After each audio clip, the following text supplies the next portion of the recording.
বেআইনিভাবে ভোটার তালিকা থেকে নাম বাদ দেওয়ার অভিযোগে সাসপেন্ড কাকদ্বীপ মহকুমার অ্যাসিস্ট্যান্ট সিস্টেম ম্যানেজার। বেআইনিভাবে ভোটার তালিকায় নাম ডিলিটের অভিযোগ। জেলা শাসকের কাছ থেকে রিপোর্ট আসার পরেই কমিশনের পদক্ষেপ। অভিযুক্ত আধিকারিকের বিরুদ্ধে বিভাগীয় তদন্তের নির্দেশ দেয় কমিশন। এসটিওর অজান্তেই ভোটার তালিকা থেকে নাম বাদ দেওয়ার অভিযোগ। অবৈধভাবে লগ ইন হ্যাক করে সিস্টেমে ঢোকার অভিযোগে সাসপেন্ড করা হলো।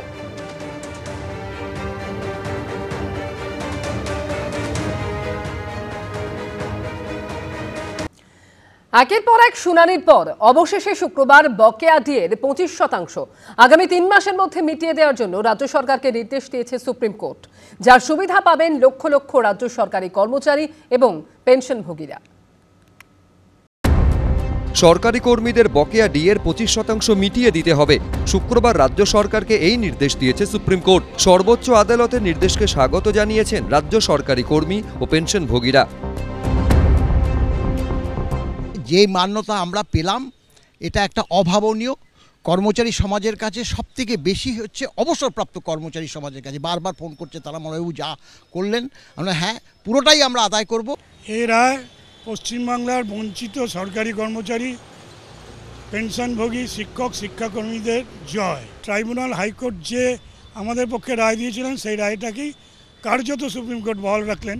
25% বকেয়া দিয়ে 4 সপ্তাহের মধ্যে মিটিয়ে দেওয়ার কথা বলে। নাকতলার বাসিন্দা সুজিত দাশগুপ্ত কাজ করতেন ভূমি রাজস্ব দফতরের রেন্ট কন্ট্রোল অফিসে। অবসর নিয়েছেন 2011 সালে। স্ত্রী আর অবিবাহিত মেয়েকে নিয়ে সংসার। মেয়ের পড়াশোনা থেকে পরিবারের চিকিৎসা সব চলে একমাত্র পেনশনের ওপর।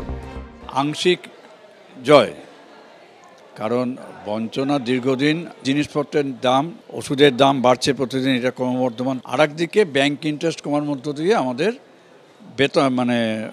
বেতন বলুন, পেনশন, আয়ের ক্ষয় হচ্ছে। পাটুলির বাসিন্দা অরুণ চক্রবর্তী পূর্ত সড়ক বিভাগে কাজ করতেন।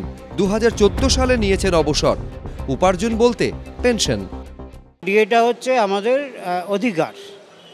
ডিএ তো আমরা কোনো কাউকে ভিক্ষাও চাই না। ডিএ চাইতে গেলে আমরা যখন ডেপুটেশন দিয়েছি, উনি গৃহপালিত পশুদের সঙ্গে আমাদের তুলনা করেছেন। কিন্তু এই সরকারের যে বিগত 13 বছরের যে কার্যক্রম যেভাবে চলছে, উনি কতটা দেবেন এর উপর কিন্তু আমরা আস্থাশীল নই। মানে যতক্ষণ পর্যন্ত হাতে না পাচ্ছি ততক্ষণ পর্যন্ত এটা বিশ্বাস করছি না।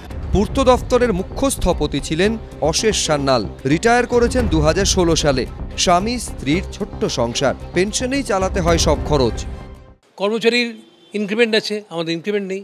ওই ফিক্সড পেনশন নেই, আমাদের জীবন নির্বাহ করতে হয়। যে কঠিন অবস্থা চলছে তার থেকে হয়তো একটু বেরিয়ে আসতে পারবো।